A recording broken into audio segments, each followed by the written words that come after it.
मेरा नाम है मेहरुनिशा। आज की कहानी है सिया और कुंदन की। कहते हैं दोस्तों का चुनाव ध्यान से करना चाहिए, क्योंकि जिस दिशा में आपके दोस्त चलते हैं, जाने अनजाने आप भी उसी दिशा में चलने लगते हैं।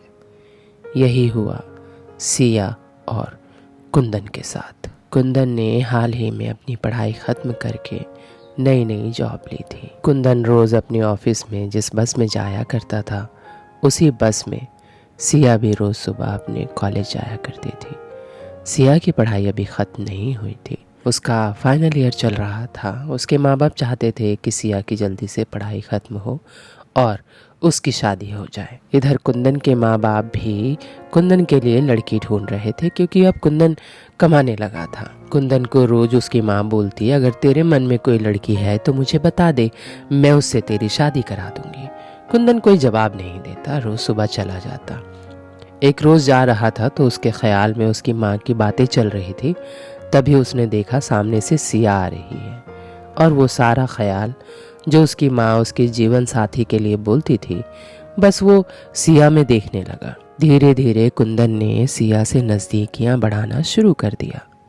देखते ही देखते दोनों में दोस्ती हो गई, क्योंकि सिया भी कहीं ना कहीं कुंदन को पसंद करती थी। और फिर दोस्ती जो है प्यार में बदल गई, और प्यार जब घर तक पहुंचा तो बात शादी में बदल गई। दोनों की शादी हो गई। बहुत खुश थे दोनों, ऐसा लगता था दोनों एक दूसरे के लिए ही बने हैं। शादी के कुछ दिनों बाद ही कुंदन को प्रमोशन मिल गया। सिया और कुंदन नए शहर जा कर के शिफ्ट हो गए। किराए का घर लिया, छोटा सा आशियाना बनाया, जिसमें सुबह कुंदन उठता और ऑफिस के लिए तैयार होता, वहीं सिया उसके लिए नाश्ता बनाती। दोनों साथ में बड़े प्यार से नाश्ता करते। कुंदन ऑफिस चला जाता और सिया पूरा दिन घर संभालती। सिया बहुत खुश रहती, इतना खुश रहती, शाम को कुंदन के आने का इंतज़ार करती। कुंदन आता, चाय बनाती, और फिर दोनों बैठ के चाय पीते। कुंदन और सिया की जोड़ी इतनी अच्छी थी कि लोग उनकी जोड़ी की मिसाल दिया करते थे कि देखो कितना अच्छा जोड़ा है, कभी लड़ता नहीं है, कभी एक दूसरे से मुंह नहीं फुलाता। तभी पड़ोस में रहने वाली कमला ने सिया के घर पे दस्तक दी। सिया ने उसे अंदर बुलाया, चाय पिलाई, बातें करने लगे।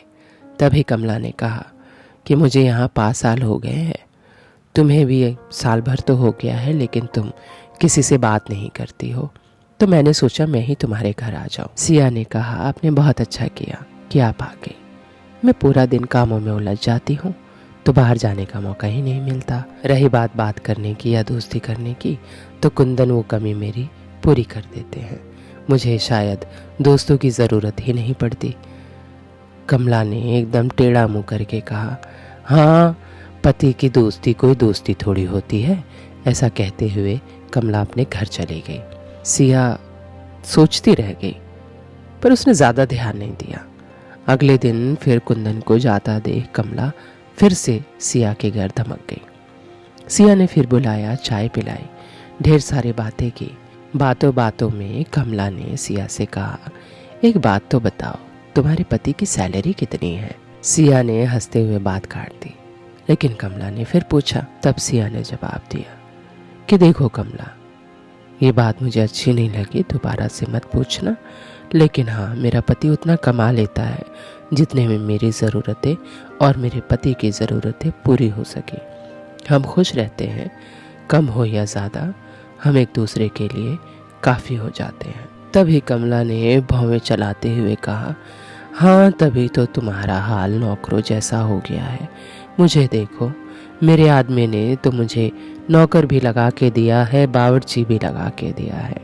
उसके अलावा मेरे हाथ में हर महीने की तनख्वाह भी ला के रखता है। मैं कहाँ खर्च करती हूँ, क्या खरीदती हूँ, कहाँ रखती हूँ, किसको देती हूँ, मेरे पति को इससे कोई लेना देना नहीं है। और अगर किसी दिन उसने मुझसे पूछ लिया कि पैसे कहाँ खर्च किए हैं, तो मैं हालत टाइट कर देती हूँ। इतना रोब है मेरा घर में कि मुझसे चूं से बोलते भी नहीं है। सिया ने यह सब सुना और बड़ी समझदारी से जवाब दिया कि देखो कमला, हमने प्रेम विवाह किया था, और जब हम प्रेम कर रहे थे तो हमने एक दूसरे से नहीं पूछा था कि हमारे पास कितना पैसा है। आज हमारी शादी को 7 साल हो गए हैं और हम एक दूसरे के साथ वैसे ही खुश हैं जैसे पहले दिन खुश थे। कभी भी हम दोनों ने एक दूसरे को पैसों से नहीं आंका। हालांकि मैं बहुत अच्छा कमा सकती हूँ, लेकिन मुझे अच्छा लगता है कि मैं कुंदन का ख्याल रखती हूँ और कुंदन मेरी ज़रूरतों का ख्याल रखता है। तो हमारी ज़िंदगी यही है और मैं इसी में खुश हूँ। तो कमला ने मुँह टेढ़ा करते हुए कहा, ठीक है, खुश रहना भी चाहिए। मैं तो बस तुम्हारी दोस्त होने के नाते कह रही थी, अगर तुम अपना हुलिया ठीक नहीं करोगी, खुद पर खर्च नहीं करोगी, ठीक से बन सवर के नहीं रहोगी, तो एक दिन कुंदन तुम्हारी जगह किसी और को ले आएगा। फिर कहना कि तुम कुंदन से प्यार करती हो। आज सिया को कमला की ये बात लगी। सिया खामोश हो गई, सोचने लगी। पूरा दिन सोची। जब शाम को कुंदन आया तो सिया खामोश थी। कुंदन ने उससे पूछा, बार बार पूछा, तो सिया ने कुछ बताया नहीं। फिर सिया ने कहा कुंदन से, कुंदन, क्या तुम इतना नहीं कमाते कि तुम मुझ पे खर्च कर सको? कुंदन ने कहा, कैसी बातें कर रही हो? तुम्हें क्या चाहिए बोलो, मैं लेके आऊँगा। उसने कहा, नहीं, क्यों तुम मेरे हाथों में पैसा नहीं देते? कुंदन ने कहा, ऐसा तो तुमने पिछले 7 सालों में कभी नहीं कहा। तो सिया ने कहा, आज कह रही हो ना, तुम मेरे हाथ में पैसा नहीं देते। कुंदन ने कहा, ये कौन सी बड़ी बात है, ये लो, ये सारे पैसे तुम्हारे, लो, जो करना चाहती हो कर लो, सब कुछ तो तुम्हारा ही है। सिया खुश होकर पैसे रख लेती है और अगले दिन कमला का इंतजार करती है। जैसे ही कमला उसके घर आती है, सिया खुश होकर बताती है, ये देखो, इस महीने की पूरी सैलरी मेरे पति ने भी मेरे हाथ में दी है। कमला उसके पैसे देख के कहती है, हाँ तो चलो अब शॉपिंग पे चलते हैं। कमला जो जो कहती, सिया वो खरीद लेती। सिया ने सोचा ही नहीं कि ये पैसे क्यों दिए होंगे मुझे, इन पैसों का और मुझे क्या करना चाहिए, क्योंकि उस वक़्त वो सिर्फ कमला की सुन रही थी और कमला जैसी थी वैसी ही सिया को बना रही थी। सिया ने सारे पैसों की कमला के साथ मिलकर शॉपिंग कर ली। सिया ने वो भी चीज़ें ले ली जिन चीज़ों की उसके घर में ज़रूरत तक नहीं थी। जब शाम को कुंदन आया तो कुंदन को सारी चीज़ें सिया दिखाने लगी। कुंदन खुश तो था क्योंकि सिया खुश थी, लेकिन कुंदन परेशान भी था क्योंकि पूरे पैसे खर्च कर चुकी थी। ना तो घर का राशन आया था और ना ही उसने किराया भरा था। वो बहुत परेशान था। उसने ये सोचा भी नहीं था कि सिया ऐसा करेगी और सिया ने ये किया। फिर सिया ने कुंदन की तरफ देखा तो कुंदन खामोश था। सिया ने कहा, तुम्हें अच्छा नहीं लगा मैंने शॉपिंग की? कुंदन ने मुस्कुराते हुए कहा, नहीं, अच्छा तो लगा, लेकिन मुझसे पूछ लेती कि कितने पैसे खर्च करने हैं, क्योंकि मैंने अभी तक किराया नहीं दिया है और ना ही घर का राशन आया है। सिया ये सुन के परेशान तो हो जाती है और सोचने लगती है कि ये मैंने क्या किया। सारे सामान को देख के पछता रही होती है कि अब क्या होगा महीने का। अगले दिन जब कमला घर आती है, फिर कहती है उसे, चलोगी शॉपिंग पे? कमला वैसे ही पछता रही थी।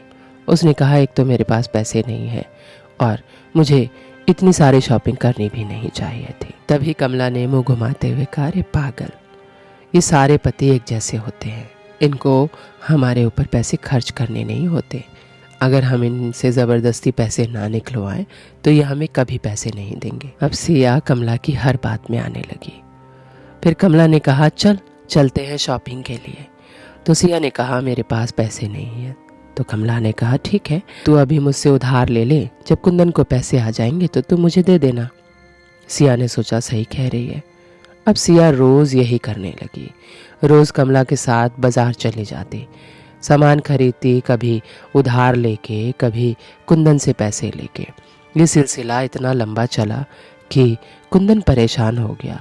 जितने पैसों में कुंदन घर चला लेता था और बचा भी लेता था, अब कुंदन के पास बचाना तो दूर की बात, घर चलाने में भी मुसीबत आने लगी।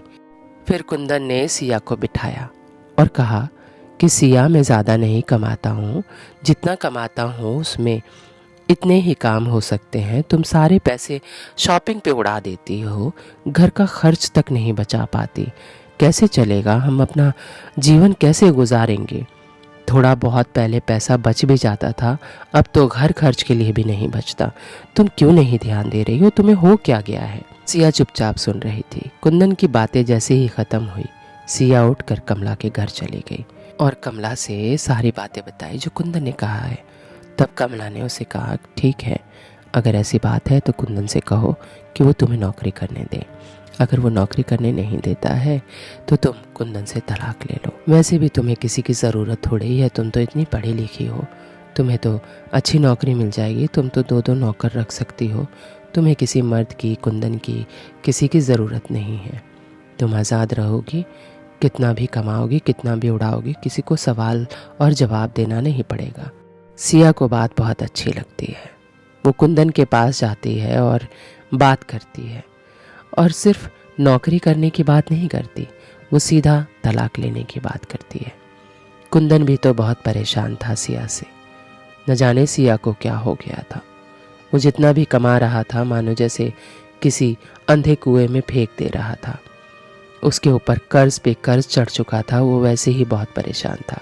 जैसे ही सिया ने कहा कि मुझे तुमसे तलाक चाहिए और ज़्यादा कुछ नहीं, बस तलाक चाहिए, कुंदन तो बहुत ही कर्जदार हो गया था। वो वैसे ही बहुत परेशान था।